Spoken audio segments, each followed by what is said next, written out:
여러분 잘 아는 단어 중에 그 쪽박이라고 하는 단어를 아시죠? 쪽박.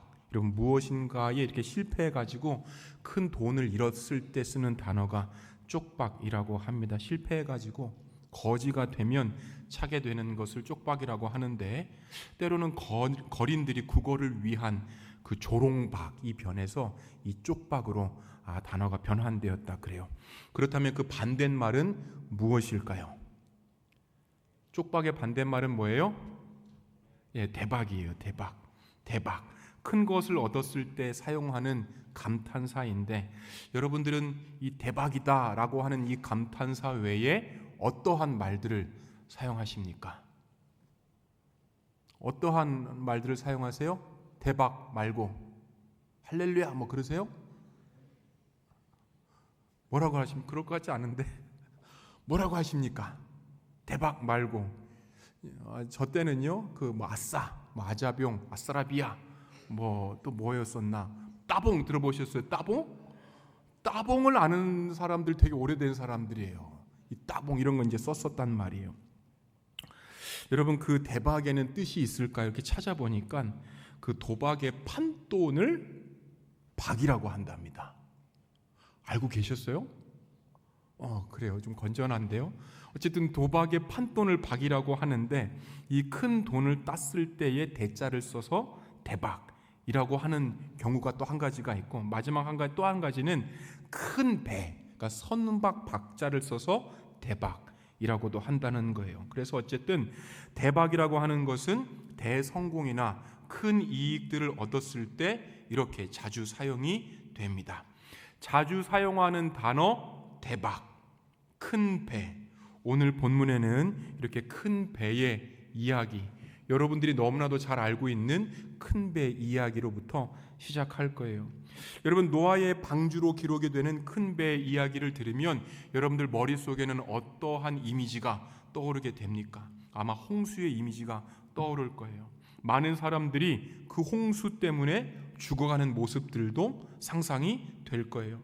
나라면 저 때에 8명 안에 들어갔을까, 아니면 홍수에 휩쓸려서 죽었을까라고 하는 그러한 궁금증들도 아마 들기 시작할 거예요. 때로는 사랑의 하나님이 어떻게 8명 몇 사람을 제외하고 싹 다 쓸어버릴 수 있었을까라고 하는 그 사랑에 대한 의구심이 들기도 할 거예요. 여러분 저도 그렇게 여러 가지 것들이 방주하면, 큰 배하면 생각이 나는데, 저는 노아하면 첫 번째로 방주가 생각이 납니다. 교회 앞에 큰 도로가 있죠. 무슨 도로인가요? 교회 앞에 큰 대로가 무슨 도로예요? 뭔 도로예요? 달굿벌대로 맞죠? 그렇죠? 달굿벌대로죠. 기아 아니야. 맞잖아요. 달굿벌대로. 달굿벌대로를 이렇게 타고 그 서쪽으로 쭉 가면 그 대학이, 아주 예쁜 대학이 하나 나옵니다. 무슨 대학이에요? 계명대. 깜짝 놀랐어요. 계명대를 가보고서 이렇게 마음이 확 놓이더라고. 그 계명대 그 뭐라 그럴까요? 그 잔디밭에서 이렇게 삼겹살 구워 먹으면 참 좋을 것 같아요. 어쨌든 그 계명대를 조금 더 지나가 보면 그 탁 트인 벌판이 나오고, 그 남북으로 열린 그러한 낙동강을 볼 수가 있습니다. 그리고 그 위에 참 예쁘게 세워진 조형물을 하나 볼 수 있을 거예요. 여러분 보통 그러한 곳에, 입지가 굉장히 좋은 그러한 곳에 정자가 있을 법한데 정자가 있지 않고 어떤 이유에서인지 방주, 디아크가 거기 있는 거예요. 배 모양인데 여러분 쉽이라고 하지 않고 아크라고 이름을 붙였습니다. 배 그리고 방주, 어떤 차이가 있길래 거기를 디아크라고 이렇게 이름을 붙였을까요? 하나님께서 노아에게 야 이렇게 지어, 방주 이렇게 지어야 돼 라고 그 어떤 길이 같은 것들을 보니까 길이가 135m예요. 22.5m가 폭이에요. 높이가 13.5m예요. 잣나무로 만들었대요. 3층이에요. 출입문 1개가 있었고 환기구 1개가 있었어요. 이 공간이면 양을 약 7만 마리를 실을 수 있었답니다. 하나님께서 이렇게 치수까지 알려주셨던 이 방주, 네모지지만 배라고 부르지 않고 방주라고 불렀던 거예요. 여러분, 방주와 배의 차이점이 있다면 방주는 스스로 움직일 수 없다는 거예요. 그리고 방주에는 스스로 움직일 수 없다? 그 무슨 뜻이죠? 뭐가 없다는 거예요? 방향키가 없습니다. 그저 단순하게 떠 있기만 할 뿐인 거예요. 하나님께서 분명히 홍수 그리고 파도, 큰 물들을 많이 만들어내셨는데 왜 굳이 방주를 만들라고 하셨을까? 피하려면 방향키 정도는 있어야 되는 거 아니야? 이렇게 생각해 볼 수 있죠. 그렇게 만드셨던 그 이유, 아마도 노아에게 너 혼자 너 스스로 할 수 있는 것이 아니야, 그렇게 해서도 안 돼, 아마 이러한 메시지를 주시고 싶었지는 않았을까요? 여러분, 창세기 6장에서 8장까지는요 이렇게 홍수 그리고 노아 그리고 방주와 같은 그러한 단어들로 구성이 되어 있습니다. 방주의 모양과 홍수의 과정들이 굉장히 세밀하게 기록이 되어 있는데, 여러분, 초점은요, 우리가 잃지 말아야 될 초점 하나는 홍수 혹은 방주가 아니라고 하는 거예요. 그런데 우리는 자꾸 홍수에 집중이 되죠. 왜요? 우리들이 죽고 사는 문제에 너무 익숙한 거예요. 혹은 스펙타클한 그러한 영화에 너무 익숙한 거예요. 그렇지 않다면 종말이 올 때에 내가 진짜 살아남을 수 있는 그 믿음을 가지고 있었을까? 아니면 그렇지 않을까에 대해서 민감하기 때문이에요. 여러분, 어쨌든 초점은요, 홍수로 사람들이 없어지는 것이 아니다, 큰 방주도 아니라고 하는 거예요. 왜냐하면 홍수 이후에 하나님께서 여전히 무엇을 하시죠? 일을 하고 계시는 거예요. 홍수 이전에, 홍수 이후에 여전히 하나님께서 하나님의 계획들을 보여주시고 싶은 그런 원대한 것들이 있는 거예요. 또한 홍수를 일으킬 수밖에 없었던 원인도 있었던 거예요. 즉 말씀의 초점, 키워드는 홍수, 노아 이런 것들이 아니라, 홍수, 방주 이런 것들이 아니라 노아의 다름, 이것에 우리의 초점을 맞추어야 됩니다. 여러분, 창세기 5장에 가시면 1000년 가까이 살았었던, 그렇게 나이를 많이 먹었었던 고대 족장들의 족보들이 쭉 보이게 될 거예요. 다들 아시죠? 그 창세기까지는 읽는 거잖아요, 그렇죠? 출애굽기 30장 넘어가면 실패하지만 이 출애굽기 계속 그때까지는 수백 번 읽었던 것이 바로 여기잖아요, 그렇죠? 다 알아요, 몰라요? 다 알잖아요. 여러분, 창세기 5장에 고대 족장들의 족보가 나오는데, 지금으로서는 이렇게 상상할 수 없는 그런 나이들이 많이 기록이 되고 있습니다. 그렇게 평범하게 살았었던 사람들, 족장이고 용사이고 거인들이기는 한데 그들도 평범하게 살다가 죽었다고 기록이 나오는 거예요. 그런데 이렇게 평범한 사람들 속에서 평범하지 않았었던 성경의 인물들도 등장을 합니다. 누구냐면 에녹이에요. 에녹이 누구죠? 에녹 하면 딱 떠오르는 게 있죠. 무덤이 없는 자, 그냥 들려져서 올라갔던 자, 하나님과 동행했던 자라고 표현되는 그 에녹이 구별되어 나타나는 거예요. 여러분, 노아도 인류가 심판을 받아서 죽었었던 그 홍수 사건 속에서 어떻게, 왜 그가 구원을 받았을까? 어떠한 삶을 살았을까? 바로 이것이 성경의 초점인 거예요. 조금 더 나아가 보면 여러분, 아브라함 이야기도 나오게 되는 거예요. 부르신 후에, 아브라함을 부르신 다음에 그가 평범하게 살았었던 땅에서 살게 하지 않으세요. 뭐라고 얘기하시죠? 빨리 떠나, 이거 얘기하시는 거예요. 그냥 살아갈 수 있는 그 장소에서 떠나라고 얘기하고 있어요. 구별하셨다는 거예요. 여러분, 노아의 초점이 바로 이 구별에 있는 거예요. 창세기 6장 8절 9절에서 노아에 대한 설명을 우리가 잠시 볼 수 있습니다. 읽어보시겠습니다. 시작. 그러나 노아만은 주님께 은혜를 입었다. 노아의 역사는 이러하다. 노아는 그 당대에 의롭고 흠이 없는 사람이었다. 노아는 하나님과 동행하는 사람이었다. 여러분, 노아가 어떠한 사람이었을까요? 다른 이들과 구분이 되었고 어떻게 살아남았을까요? 차이점들이 있는데 은혜가 있었다는 거예요. 의인이었다는 거예요. 하나님과 동행했다는 거예요. 성경은 이렇게 얘기하고 있어요. 성경은 이렇게 얘기하고 있는데 또 생각해 보면 아니 어떻게 은혜가 있었는지, 어떻게 의인이 되었는지, 어떻게 동행을 했고 어떻게 행동했는지에 대한 설명이 지금까지는 나와 있지 않은 거예요. 무엇을 해서 은혜가 있었다거나 무엇을 해서 의인이 되었다거나 왜 그가 하나님과 동행했는지 그 이유가 없습니다. 그냥 의인이라고 얘기하는 거예요. 그렇기에 여러분 그가 의로웠다고 하는 것, 그의 행동이 원인이 아니라 또 다른 것에 원인이 있다라고 우리가 생각해 볼 수 있는 거예요. 여러분 노아의 홍수로 들어가기 전에 이러한 설명들을 우리가 보게 됩니다. 한번 읽어보시겠습니다. 사람들이 땅 위에 늘어나기 시작하더니 그들에게서 딸들이 태어났다. 하나님의 아들들이 사람의 딸들의 아름다움을 보고 저마다 자기들의 마음에 드는 여자를 아내로 삼았다. 주님께서 말씀하셨다. 생명을 주는 나의 영이 사람 속에 영원히 머물지는 않을 것이다. 사람은 살과 피를 지닌 육체요 그들의 날은 120년이다. 여러분 2절 말씀을 보니까요, 1절 말씀을 보니까 그들에게서 딸들이 태어났고 2절 말씀을 보니까 하나님의 아들도 있고 사람의 딸들도 있대요. 이게 누구예요? 하나님의 아들은 누구고 사람의 딸들은 도대체 누구지? 여러분 이게 성경을 읽으면 한번 의심해 볼 만한 구절이 이 구절이에요. 이 사람의 아들은 누구고 하나님의 아들은 누구고 사람의 딸들은 과연 누구란 말인가?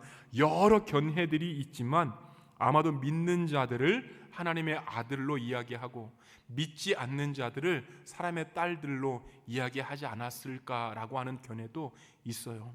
여러분 성경을 조금 더 가보면 가나안 땅에서 가장 크게 일어났었던 문제, 하나님께서 그렇게 경고했었던 문제가 믿지 않는 자들과의 통혼 문제예요. 통혼 문제. 우리는 또 이렇게 생각해 볼 수 있죠. 신의 남자친구 안 믿는데, 내 여자친구 안 믿는데.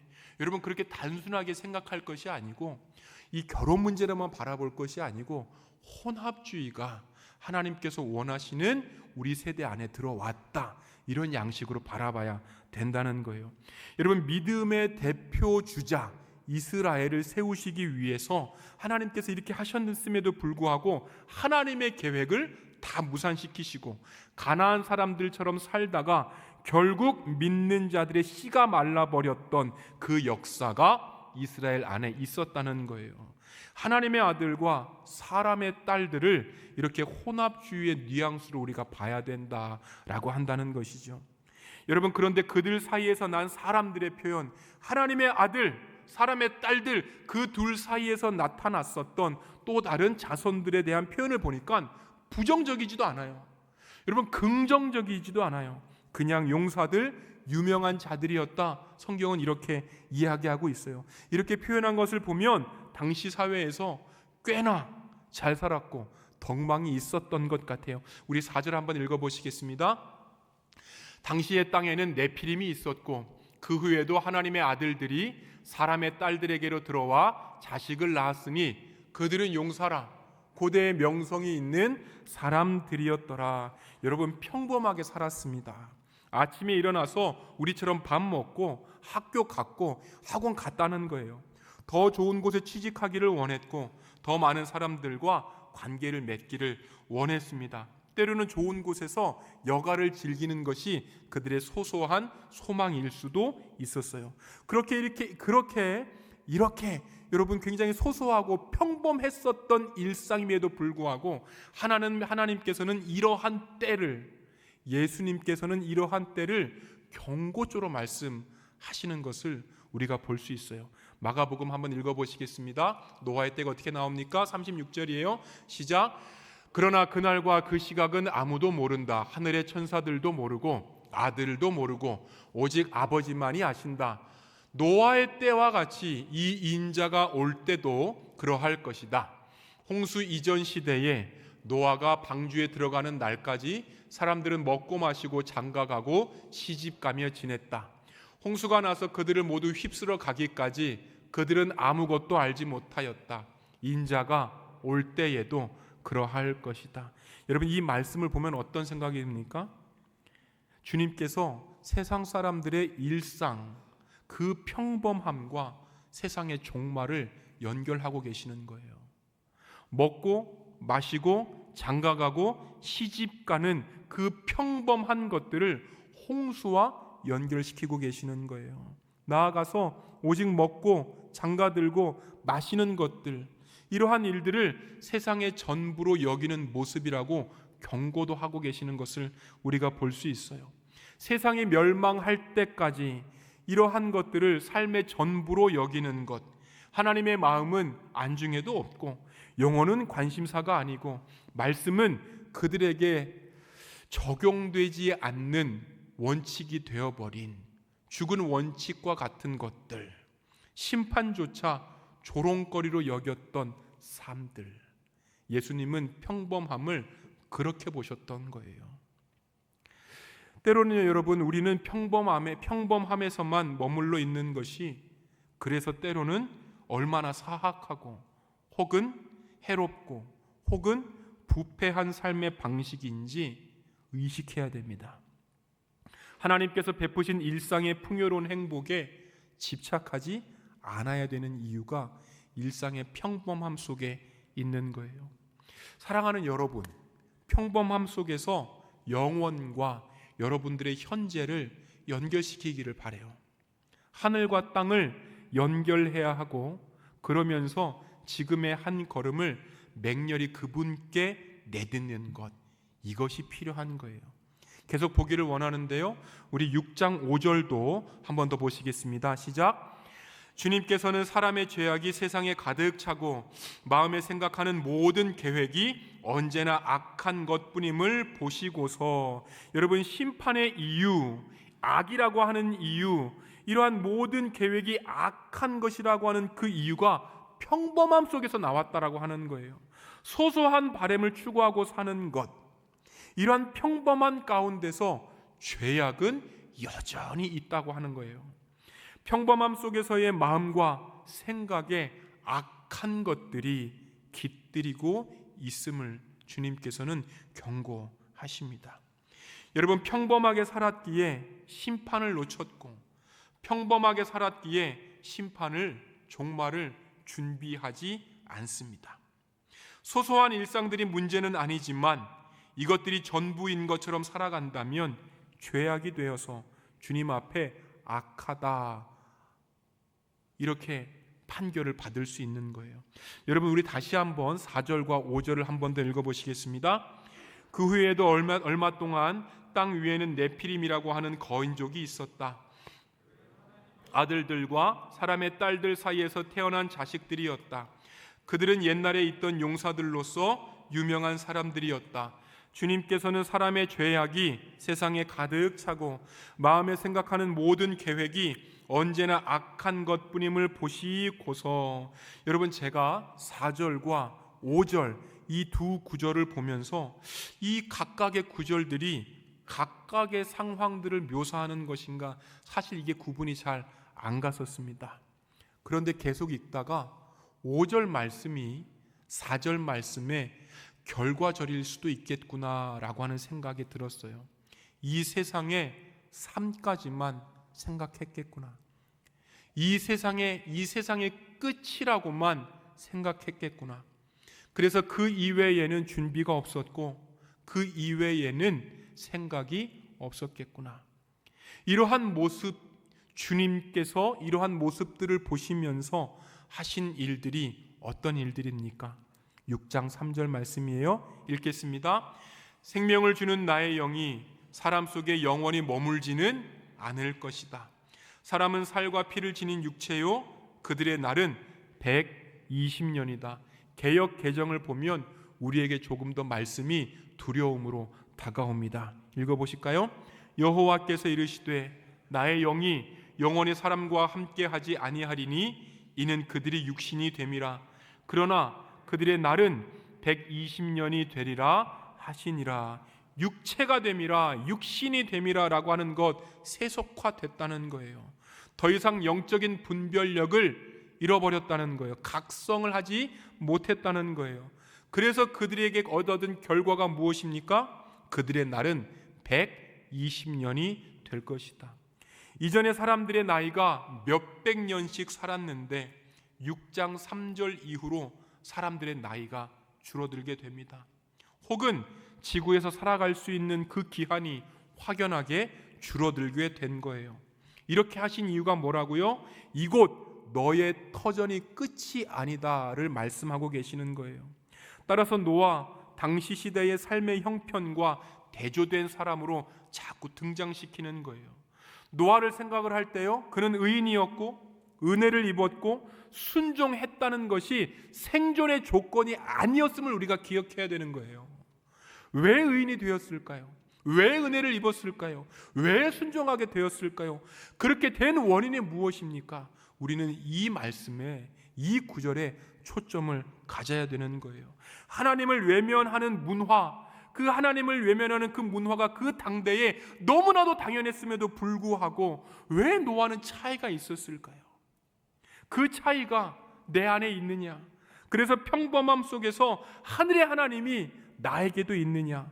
나의 삶의 모습에 이러한 차이가 있느냐? 이것을 노아에게서 우리가 바라봐야 된다는 것입니다. 영이 있는 자들, 여러분, 동행하는 자들, 구원을 얻은 자들, 은혜를 입어 구별되어 살아감을 우리는 알 수 있어요. 22절 한번 읽겠습니다. 시작.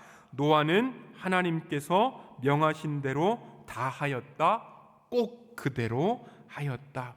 여러분, 한 번 순종한 것이 아니라 그의 모습에서 순종이 계속해서 이루어지고 있음을 우리는 볼 수 있어요. 120년 동안 노아가 방주를 만들었는데 이러한 과정에서 120년 동안 엎드리면서 하나님의 음성을 듣고 또 찾고 또 찾았을 거예요. 매일같이 기도하고요, 두들기면서 신실하게 구체적인 순종들을 이루어 갔을 거예요. 여러분, 이렇게 된 이유가 뭐라고요? 6장 3절을 비추어 보면 우리가 알 수 있어요.